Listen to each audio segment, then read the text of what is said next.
ตู้เย็นแบรนด์ฮิตาชิจากค่ายญี่ปุ่น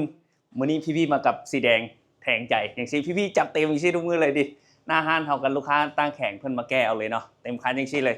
ทุกมื้อเลยเนาะช่วงโปรโมชั่นบนท่านหลวงพี่ๆจัดเต็มให้เลยเด้อทางนั้นเพิ่นก็เอาไปใช้บ้านพักใช้หยังพี่ๆจัดราคาดีที่สุดให้เลยมาเบิ่งรายละเอียดนำกันสำหรับตัวนี้เป็นรุ่นฮิตาชิเนาะขนาด 6.5 คิวแว่น 6.6 คิวเด้อตัวนี้นี่เป็นระบบ ID Force เด้อตัวนี้จะแตกต่างจากหมู่เลยสำหรับตู้เย็นขนาดกลางตัวนี้นี่เป็นระบบ ID Force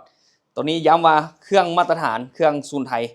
ตัวฉบับจากญี่ปุ่นนี่มีท่านวางมีเป็นแก้วนิรภัยตัวนี้ห้องรับน้ำหนักได้หลายและทางด้านข้าง1 2 3 4ซันใส่เครื่องได้หลายเดือกันเลยเนาะนี่มาเบิ่งรุ่นนำกันสำหรับรุ่นมันลูกค้าสามารถเบิ่งอยู่นี่ได้เลยนี่เป็นรุ่น HR1 S5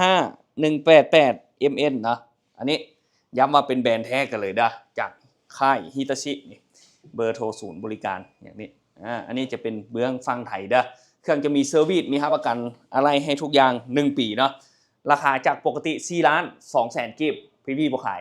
พี่จัดให้เพียงแต่3 ล้าน9แสน50พันกิฟต์เท่านั้นเด้อย้ำว่า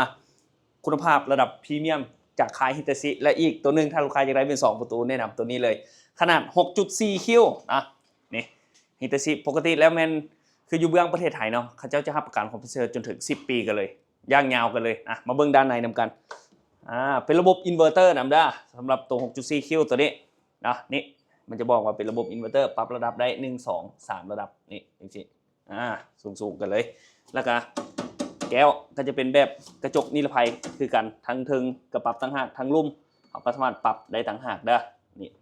ตั้งแต่เบอร์0จนถึงเบอร์7กันเลยคูลเดสคือเย็นที่สุดเนาะแต่ตัวนี้ลูกค้าสามารถเบิ่งรหัสเครื่องอยู่เบอร์5ก็ได้แล้วก็อยู่มันทางในมันก็จะมีสลากเนาะมีสลากอยู่ทางในนี่ให้เบิ่งตัวนี้จะเป็นรุ่น HRTN 5198M ตัวนั้นก็มีสลากคือกันเด้อยังงามสำหรับตัวนี้จากปกติเป็น4 ล้าน8แสนกิฟต์พี่ๆจัดให้เพียงแต่4 ล้าน5แสนกิฟต์เท่านั้นเด้อและอีกอย่างนึงนี่ตัวนี้ตัวใหญ่ตัวนี้จะเป็นตัวที่พี่ๆปล่อยออกเนาะมันจะมีหอยบุ้มอยู่นี่หอยมัดเสือกตัวนี้จะเป็นแบรนด์ Samsung ขนาด 10.8 คิวเป็นระบบ No Force และกันระบบอินเวอร์เตอร์นำสำหรับตัวนี้แมนพี่ๆจัดราคาให้เพียงแต่8 ล้าน2แสนเป็นราคาเต็มพี่ๆลดให้เหลือเพียง6 ล้าน5แสนกิฟต์ได้10 คิวตัวนี้ 10.8 คิวเป็นเครื่องแบรนด์แท้ศูนย์ไทยเส้นเดียวกันนี่เป็นรุ่นตัวนี้เลยมาเบิ้งนำกันใกล้ๆเลยรุ่น RT31 CG 5020นี่ขนาด 10.8 คิว Bigfoot มีสลากเบอร์5ย้ำว่าเป็นเครื่องศูนย์ไทยทั้งเบิดเลยตัวนี้เครื่องแม่นมีจำนวนจำกัดเด้อส่วนตัวนี้มีเครื่องเดียวที่พี่ๆปล่อยให้ตัวนี้อย่างละ30 เครื่องนะขอบใจ